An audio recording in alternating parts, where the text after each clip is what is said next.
Entendes o que estás lendo? O podcast que te leva através das páginas da Bíblia. Livro por livro. Capítulo por capítulo. Uma exposição bíblica emocionante. Aperte os cintos e embarque comigo nesta viagem.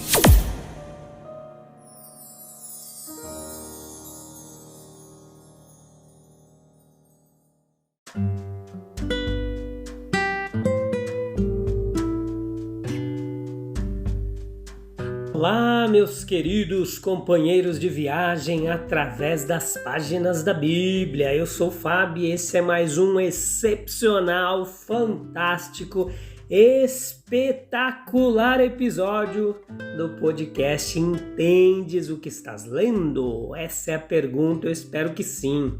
Espero que você esteja entendendo melhor aqui conosco a palavra de Deus. Essa é uma pregação expositiva. Nós estamos aqui na 4ª temporada, Lucas, Evangelho segundo São Lucas, capítulo 6, a parte 2, episódio de número 285. Vamos lá, mais uma vez. Nós hoje vamos explicar um pouquinho para vocês sobre as leis do reino de Cristo. E vamos lá, a gente vai aprender bastante coisa legal. Anota aí no seu caderninho, convida mais gente, vamos juntos aprender mais. Tem sido muito jóia a nossa jornada. Então nós vimos como depois de uma noite inteira passada em oração, o nosso Senhor procedeu à importante obra de selecionar seus apóstolos. Hoje nós vamos ver Lucas capítulo 6 por volta do versículo 20 ao 49 aqui mais ou menos, tá bom?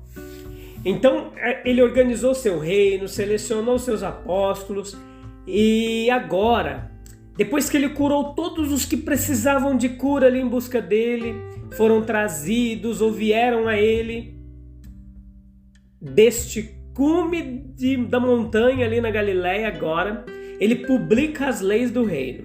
E assim ele dá ao mundo uma moralidade tão elevada que não foi superada ou substituída por qualquer especulação ética desde então que haja surgido. Não. Pode-se dizer com toda segurança que toda a ética sem Cristo que foi oferecida ao mundo em lugar do cristão não contém nada valioso que o sistema de Cristo não tenha em melhor forma e que erram por defeito em muitos lugares. Cristo ainda é, no departamento de ética, a luz do mundo. A audiência a quem o Sermão do Monte foi proferido era quase inteiramente judaica e, sem dúvida, alimentavam as ideias usuais sobre o reino do Messias. Este reino eles esperavam ser onde eles gozariam de imunidade a problemas e estar em circunstâncias mundanas florescentes. Essa era uma utopia. Então, foi necessário, o deles era um sonho mundano, né? Uma utopia. Eles queriam uma idade de ouro, de riqueza e poder mundano. Foi necessário que nosso Senhor, consequentemente, corrigisse essas noções superficiais e criasse um reino que pudesse florescer apenas da oposição ao mundo e de todas as desvantagens possíveis. Assim, nós encontramos o legislador divino, primeiro, descrevendo silenciosamente os membros de seu reino e distinguindo-os da mente mundana de fora. Em segundo lugar, estabelecer a política que o seu povo deveria seguir. Em terceiro lugar, apontar o segredo da verdadeira liderança entre os homens. E por último, a estabilidade dos obedientes aos seus mandamentos. A esses pontos nós vamos nos dedicar um pouco em sua ordem e estar aqui em florescentes circunstanciais mundanas. Veja só, os versículos 20 ao 26. A simples declaração das bem-aventuranças e dos ais que constituem o seu contraste, realmente traça a linha entre seu reino e o mundo. Mateus, em sua versão mais completa deste Sermão do Monte, dá 8 bem-aventuranças e nenhuma desgraça, digamos assim, com perdão da palavra. Lucas equilibra 4 bem-aventuranças com 4 ais contrastantes. O ensino em ambas as versões é, no entanto, praticamente idêntico. Quando examinamos as declarações de Nosso Senhor, nós descobrimos, em primeiro lugar, que em seu reino os pobres, os famintos, os chorosos e os perseguidos são capazes de bem-aventuranças. E este é o paradoxo, meus queridos, da experiência cristã, que apesar da pobreza, da fome, da tristeza e da oposição, Cristo ainda capacita o seu povo a manter uma vida abençoada em meio a todas as intempéries. Sim, os pobres são ricos na fé, os famintos, especialmente aqueles cujo apetite anseia pela justiça, certamente serão saciados. Os chorosos têm a certeza de que Deus enxugará todas as lágrimas de seus olhos, se não na terra, em todos os eventos no céu, conforme Apocalipse 7,17. E os perseguidos por causa de Cristo são habilitados a regozijar-se em vista daquela grande recompensa no céu que aguarda todos os mártires fiéis de Cristo. Essa bem-aventurança é mantida em todos esses casos, apesar de tudo que milita contra ela.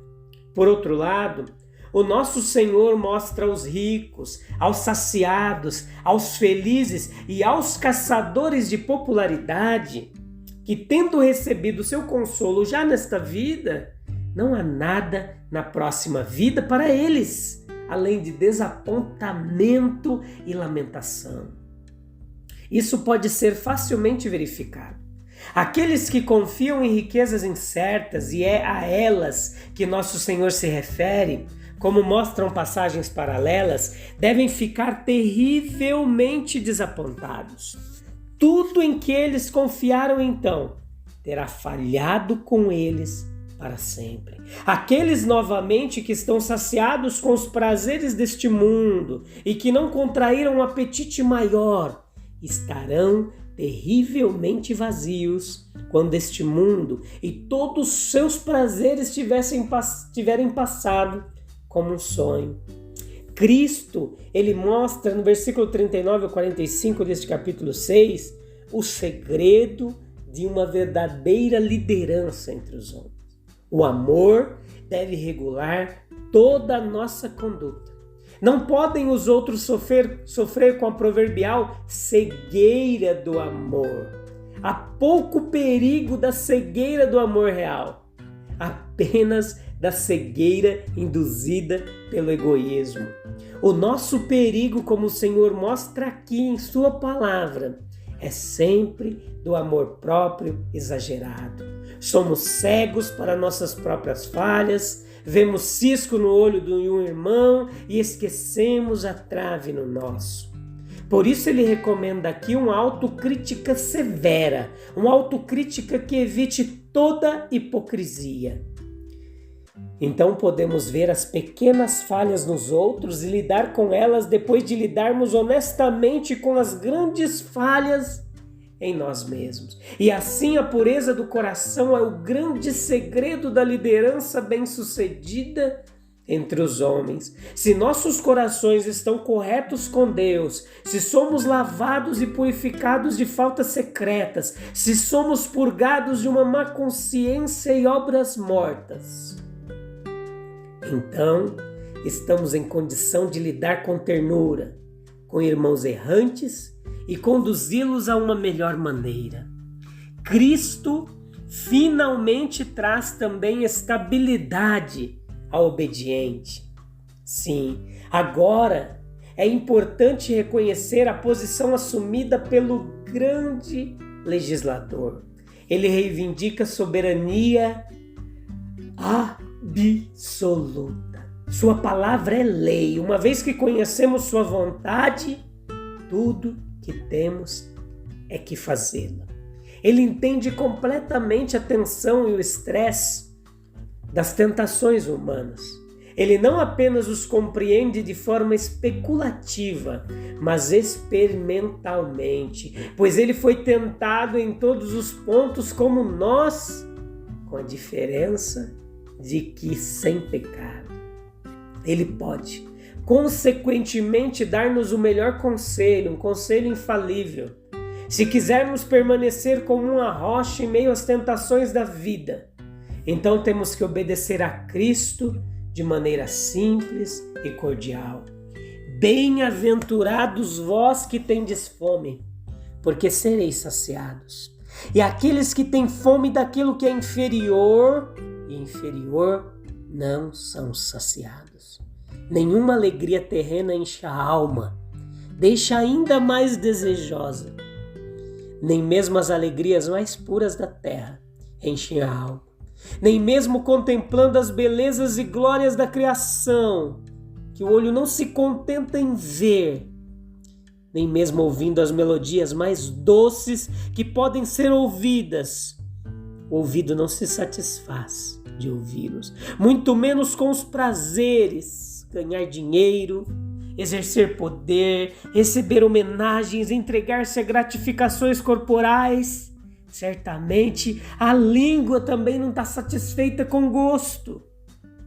Aquele que ama a prata não se farta com a prata, como Salomão escreveu em Eclesiastes.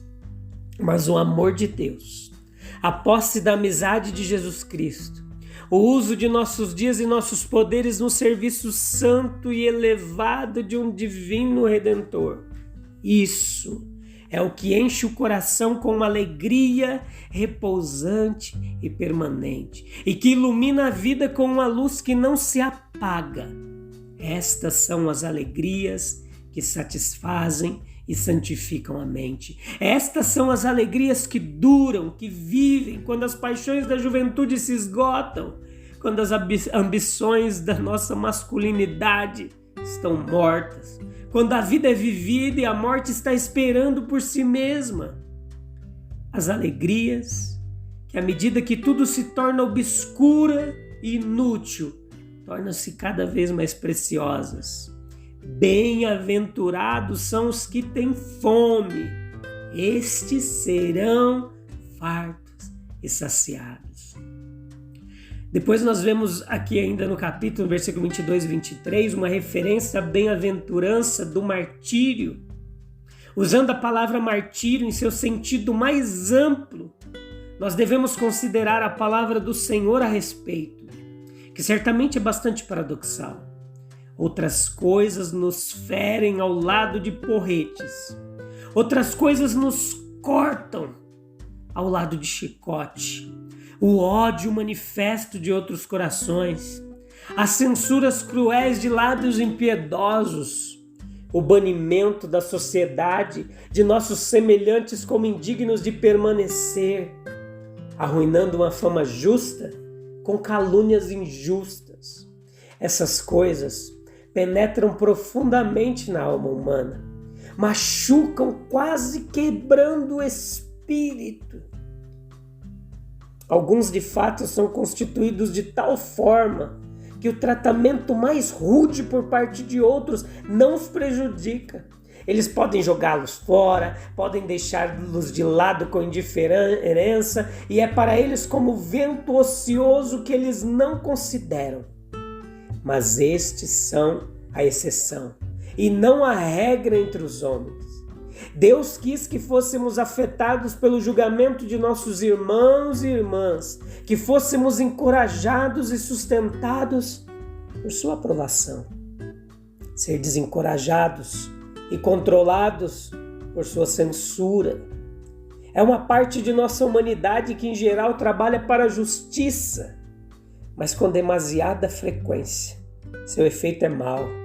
Com demasiada frequência os puros são bombardeados com reprovações, os fiéis são condenados por sua fidelidade, os santos são expostos ao ódio e à obscenidade dos profanos.